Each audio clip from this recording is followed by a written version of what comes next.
Bienvenidos y bienvenidas a Chile 50. Nuestra línea de tiempo nos sitúa en 1988, año en que vivimos un acontecimiento trascendental en nuestra historia, el plebiscito del sí y el no. Una elección democrática que marcó el comienzo del fin de la dictadura. Recordemos cómo fue eso y qué otras cosas pasaron ese año. Especial alegría nos produce hoy el término del exilio. Ojalá que puedas estar alguna vez en Chile. Besitos, besitos. El gobernante se trasladó hasta Puerto Aysén para inaugurar las obras de pavimentación del camino Puerto Chacabuco-Puerto Aysén. La negra está que relincha, mi viejo cara de sueño. Sí, digamos todos que sí. Porcentaje para la opción no, 54.68%. El mundo moderno necesita de grandes carreteras. Antes de hablar del plebiscito, viajemos al sur. Hasta 1988, muchas localidades de la región de Aysén estaban aisladas. De hecho, para llegar por tierra, había que cruzar Argentina. Por eso hubo tanta expectativa con los avances de la carretera austral, un sueño que había empezado en los 60, pero que se concretó a partir de 1976. Un momento en que Chile necesitaba reforzar su soberanía en la Patagonia. A través del camino longitudinal austral se abre a los ojos y a las posibilidades del hombre de nuestro país una nueva vida, un territorio nuevo.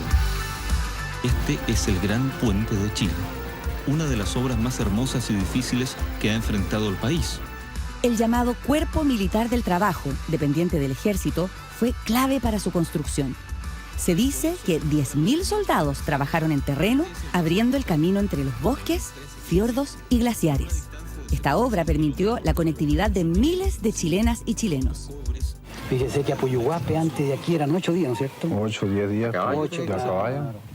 ¿Y cómo iban? ¿Por senderos? Por la senda. Ahora, de a caballo usted demora 6, 7 horas de a caballo a Puyuhuape. ¿Cuándo pensaríamos alguna vez de ver una carretera en estas montañas?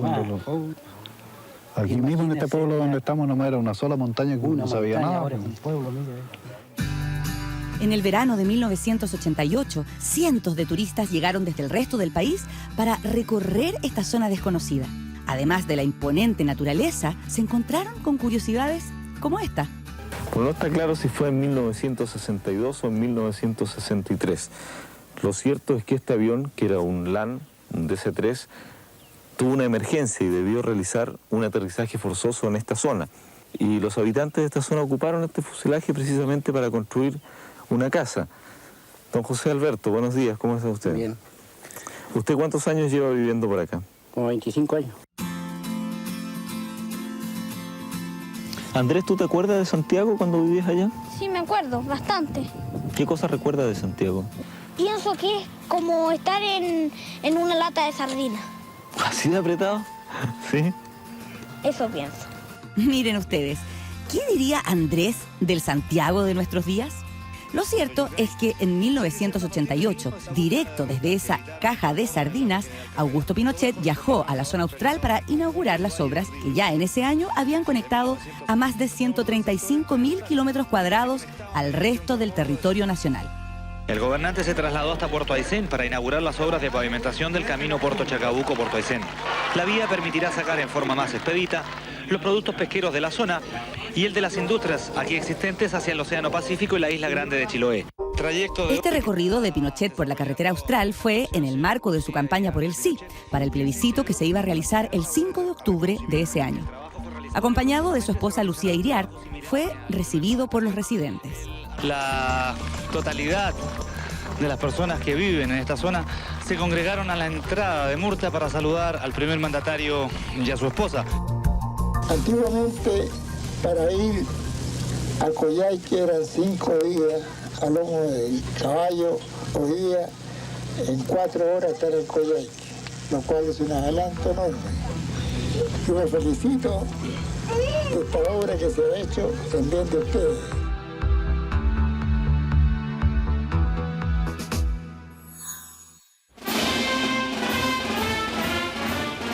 A 2 meses del plebiscito, en agosto de 1988, fuimos testigos de un importante anuncio que tenía como protagonista a Augusto Pinochet. Por una red nacional de televisión transmite la División Nacional de Comunicación Social de Gobierno, directamente desde el edificio Diego Portales. El aviso fue en una ceremonia que contó con la presencia de todos los miembros de la Junta Militar. Asignar al señor comandante en jefe del Ejército, capitán general, don Augusto Pinochet Ugarte, como la persona que, previa ratificación ciudadana, ocupe el cargo del presidente de la República en el periodo presidencial que se inicia el próximo 11 de marzo de 1989.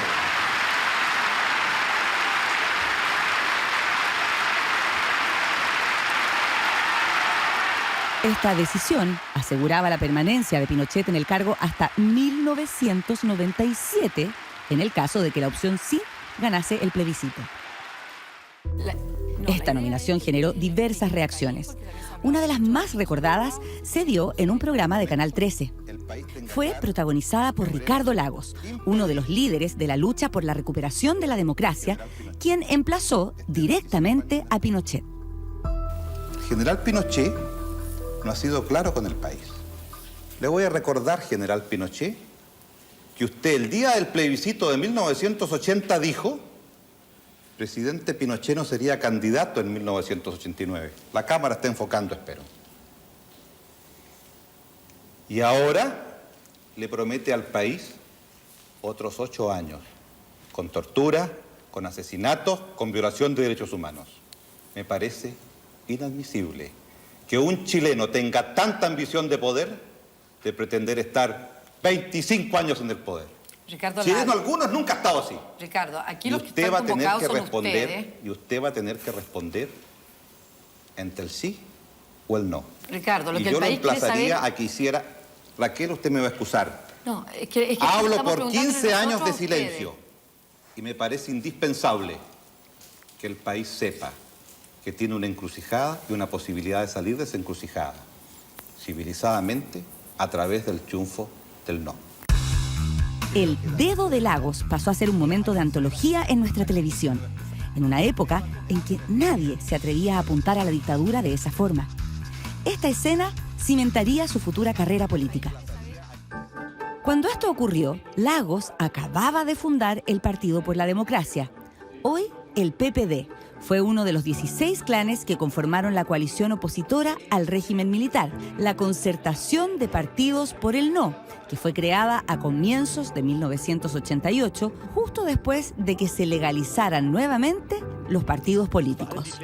Un precedente de esta alianza fue la Asamblea Nacional de la Civilidad, que por primera vez durante la dictadura había unido al Partido Comunista y a la Democracia Cristiana en un mismo conglomerado.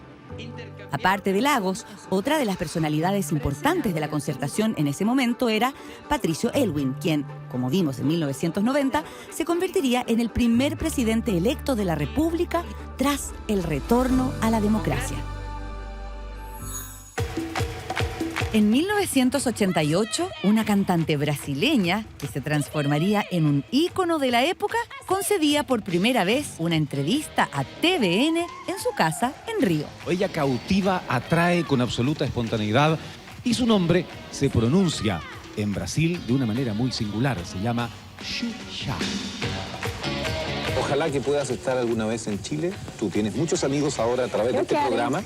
Y vamos a invitarte un día a ver si vas a nuestro programa, a Chile, y a conocer a todos los bachilos. Adoraría. Besitos, besitos. Chao, chao.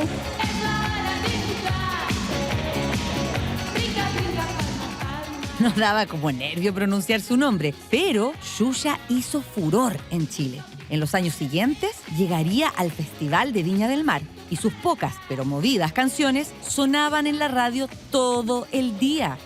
Miren quiénes eran sus fans unos años más tarde. A mí me gusta la música con baile. Michael Jackson, la Rafaela Carrá, la música linda también. Pero había alguien que se parece mucho a ti que te tiene que gustar. ¿Lo digo yo o lo dices tú? ¿Te refieres a la Xuxa? Tú lo dijiste.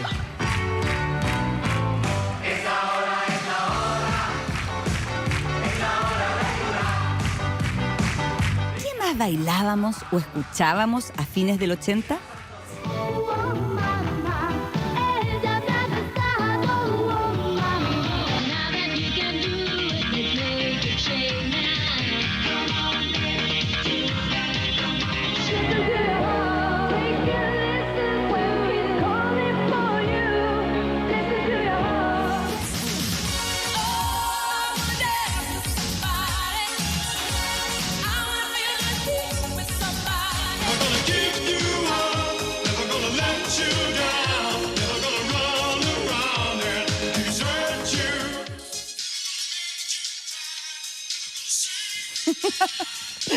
Tremenda playlist. Esa era la música de mi adolescencia. Pero ahora nos vamos a poner un poco más solemnes, porque en 1988 ocurrió otro hito trascendental en nuestra historia. A través del Ministerio del Interior, Augusto Pinochet decretó el fin del exilio para todas las personas, sin excepción. El gobierno dispuso a contar de hoy el término del exilio. El anuncio fue hecho por el presidente de la República aquí en el Palacio de la Moneda. Y conversaba en la mañana con el ministro y le daba disposiciones referidas al exilio. A partir de esta fecha quedan sin efecto todas las medidas que prohibían el ingreso al país de las personas que aún restaban por hacerlo. Todos pueden ingresar. En sus 15 años en el poder, la dictadura había expulsado y prohibido el ingreso a Chile a cerca de 200.000 personas por ser opositoras al régimen militar. Nunca en nuestra historia habíamos tenido un número de exiliados políticos tan alto. La autorización para que pudieran regresar generó reacciones positivas. Especial alegría nos produce hoy la noticia que hemos escuchado sobre el término del exilio. Aplaudimos las medidas que han sido tomadas. Con sus pasaportes estampados con una letra L, que significaba limitación al ingreso, cientos de chilenos comenzaron a regresar.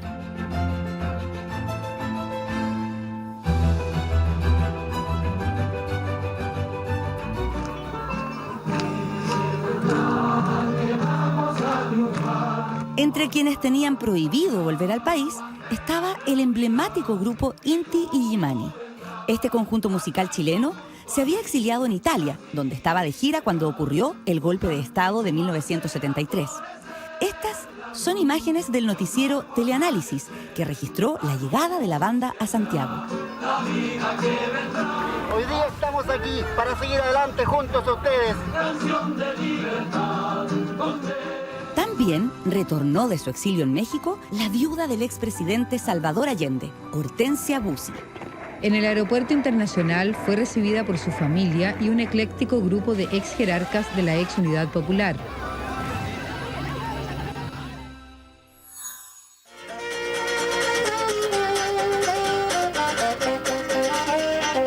La negra está que relincha, mi viejo cara de sueño.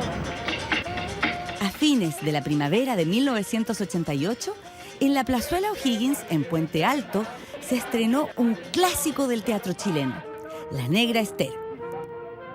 La obra, texto de Roberto Parra, que fue llevado a escena por un joven actor y dramaturgo, Andrés Pérez, mostraba el romance entre Esther y Roberto. Una historia de amor ambientada en el puerto de San Antonio en los últimos años de la década del 30. La puesta en escena se extendió por 2 fines de semana. Las entradas costaban entre 350 y 500 pesos, como una forma de acercar la cultura a todos y a todas. Antes de que se acabara el año, La Negra Esther se trasladó a la terraza Caupolicán del Cerro Santa Lucía, convirtiéndose en un éxito de crítica y taquilla al año siguiente. Las críticas han sido todas maravillosas, ¿no es cierto? Pero hay una que lo resume muy brevemente, lo que dijo Marco Antonio de la Parra. El teatro chileno se divide en antes de La Negra Esther y después de La Negra Esther. Hubo un hito anterior que fue la pérgola de las flores. Este es el siguiente hito de la historia del teatro chileno, tan importante como eso. Absolutamente. Todo el mérito es de don Roberto, indudable. Pero acá tenemos el talento que es Andrés Pérez. Yo escribí la obra así. Bueno, no siempre actuamos a tablero vuelto. ¿Ah, no? No, Ya. comenzamos en Puente Alto, dentro de un plan de la compañía que era trabajar en comunes o en sectores no habituales donde generalmente no se hace teatro en lugar. Gracias a la labor de Andrés Pérez, el teatro se abrió al espacio público y alcanzó un mayor número de espectadores. Algo muy distinto a lo que pasaba con el cine chileno, que entre el exilio y la censura casi no pudo desarrollarse en esos años. Al menos aquí, en el país. Un caso excepcional fue el documental 100 niños esperando un tren, que se estrenó en 1988. El registro mostraba la participación de niños de la población Loermida, de Peñalolén, en un taller de cine.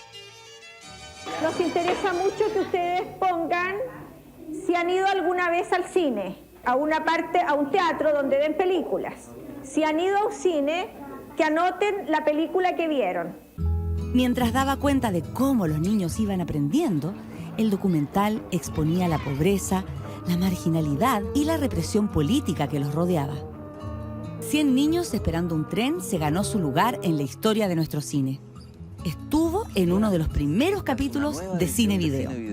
Yo quiero felicitar en verdad a la gente que tuvo la idea de hacer este programa, porque pienso que el público chileno tiene un gran interés en conocer películas chilenas. Entonces ahora yo los invito a ver 100 niños esperando un tren.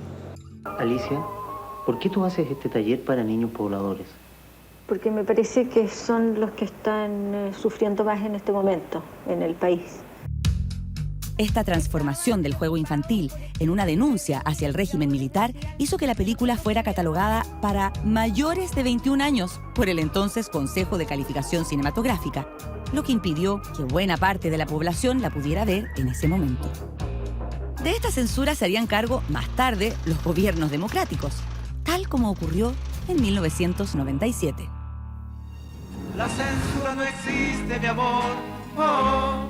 Al menos eso pretende el Ejecutivo para el cine. Su proyecto de reforma constitucional propone desterrar la censura cinematográfica. Se trata de que no pueda haber ni una autoridad o instancia pública que tenga la autoridad o la capacidad de impedir la libre expresión.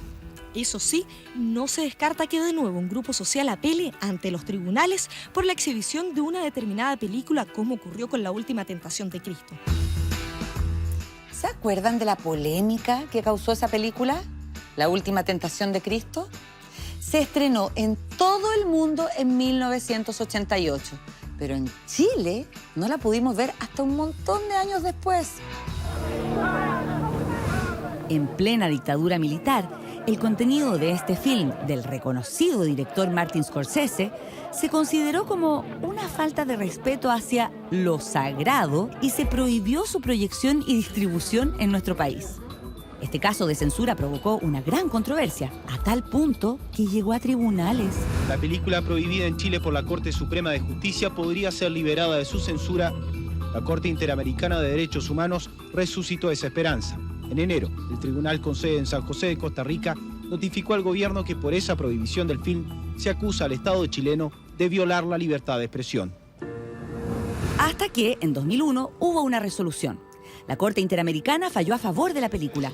Obligó al Estado chileno a revertir la censura contra La Última Tentación de Cristo y a pagar $4.290 a Estados Unidos. Finalmente, en marzo de 2003, La Última Tentación de Cristo se pudo estrenar oficialmente en nuestro país.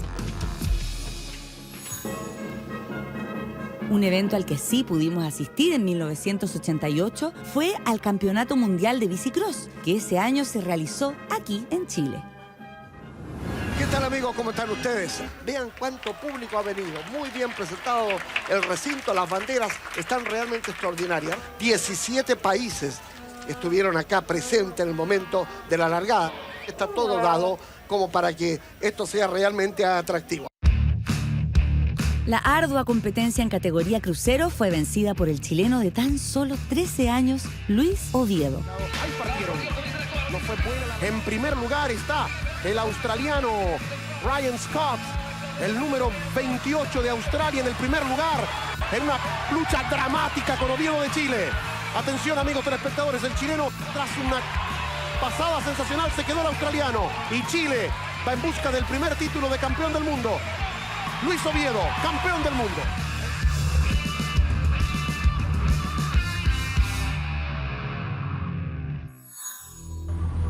A 55 kilómetros... El 21 de octubre de 1988, un grupo del Frente Patriótico Manuel Rodríguez Autónomo asaltó el retén Los Queñes, cerca de la comuna de Romeral.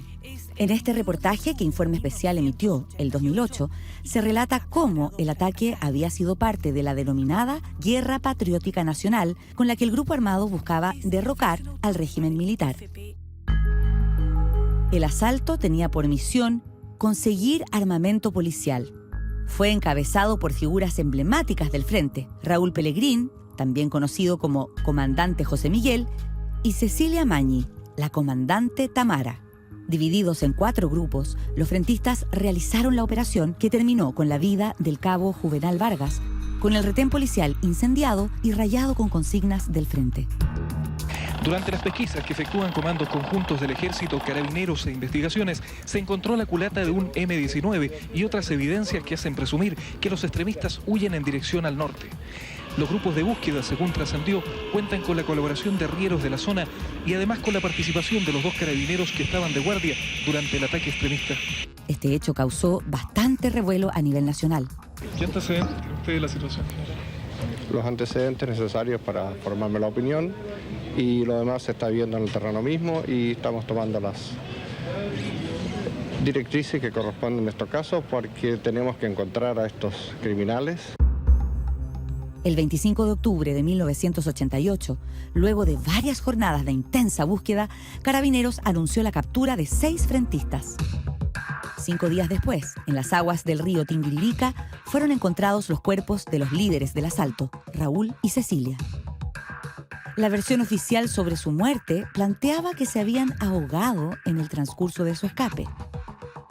Mientras a Raúl Pelegrín lo despidieron cientos de personas con banderas del FPNR, el funeral de Cecilia fue extremadamente privado y discreto.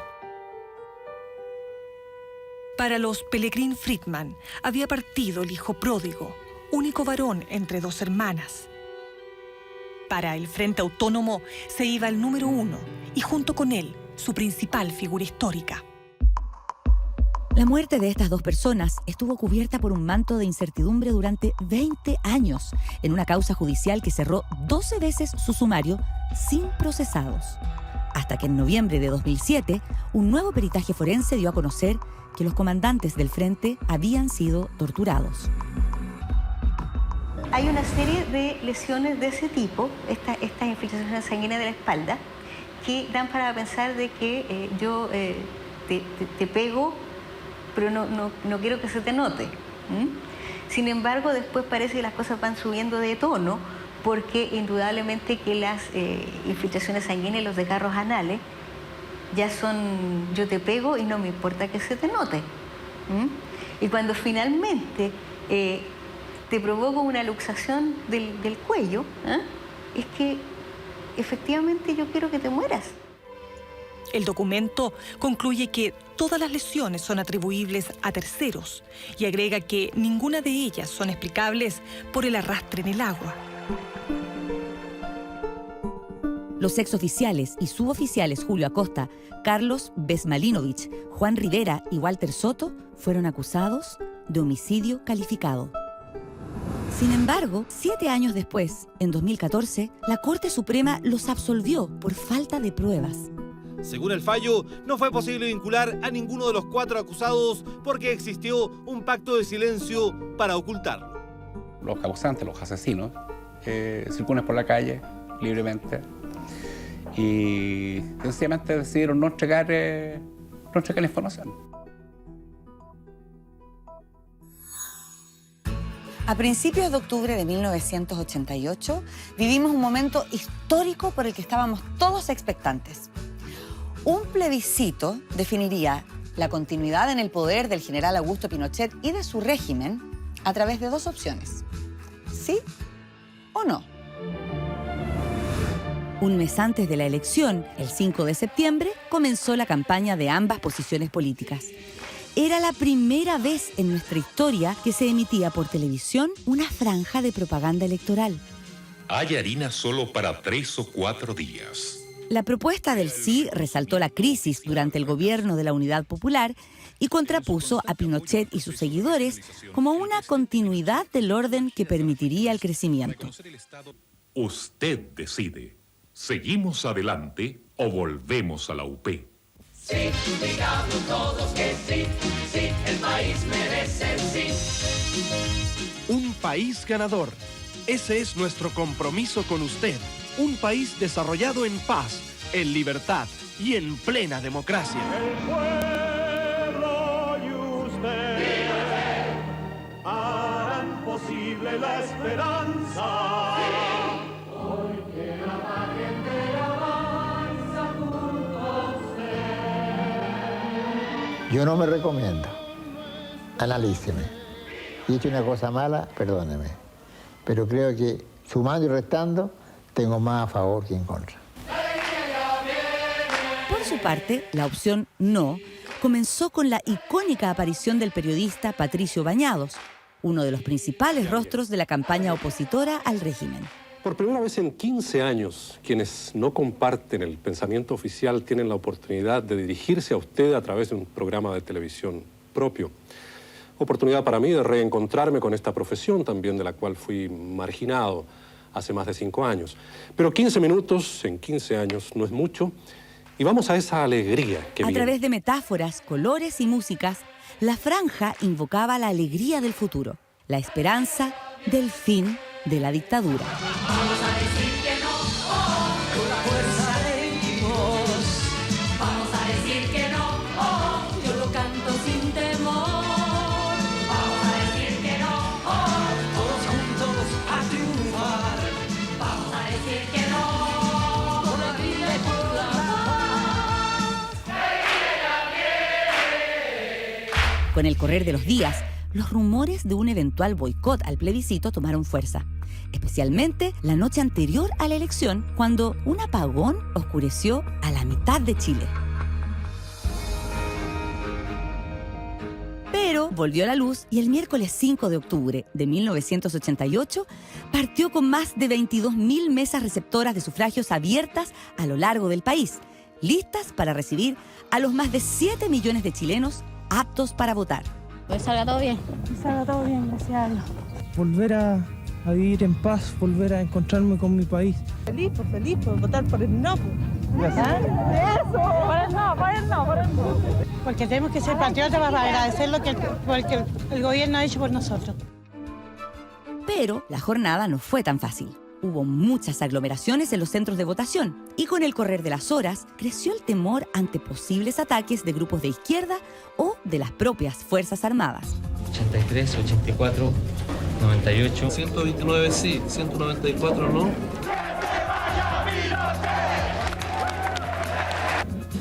A eso de las 7 de la tarde, el vocero de la Junta Militar, Alberto Cardenil, dio a conocer el primer informe oficial de votos. El porcentaje nacional hasta el momento arroja un 57.36% para el sí, un 40.54% para el no. Este anuncio oficialista gatilló la ansiedad en el comando del no. Las proyecciones de los votos que sus apoderados habían contado decían lo contrario y temían que se fueran a manipular los resultados. En la noche, cuando ya se esperaba el cómputo final, algo pasó. En un canal comenzaron a dar monitos animados. Y esto es lo que ocurrió aquí en Televisión Nacional. Estamos a la espera de la información que llegue desde el edificio Diego Portales, pero mientras ello no ocurra, queremos ofrecerles a continuación una serial que es una de las más afamadas. Luz de luna. Emitimos luz de luna al cierre del plebiscito. Pasada la medianoche, luego de una reunión en la Moneda de Pinochet con los comandantes en jefe, Fernando Matei dio una sorpresiva declaración. Parece que realmente se ganó el no. Yo tengo, al menos para mí, yo lo tengo bastante claro ya. Lo dicho por Matei se confirmó a las 2 de la mañana, cuando Alberto Cardenil nuevamente salió a entregar un nuevo cómputo. La opción no ganaba con más del 50% de los votos. De esta forma, se comenzaba a poner fin a la dictadura en Chile. Porcentajes para la opción sí, 43.04%. Porcentaje para la opción no, 54.68%.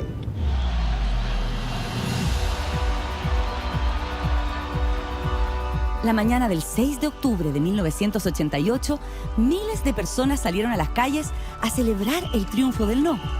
En Santiago, la Alameda se repletó de gente que, caminando o arriba de los autos, cantaba mientras flameaban las banderas.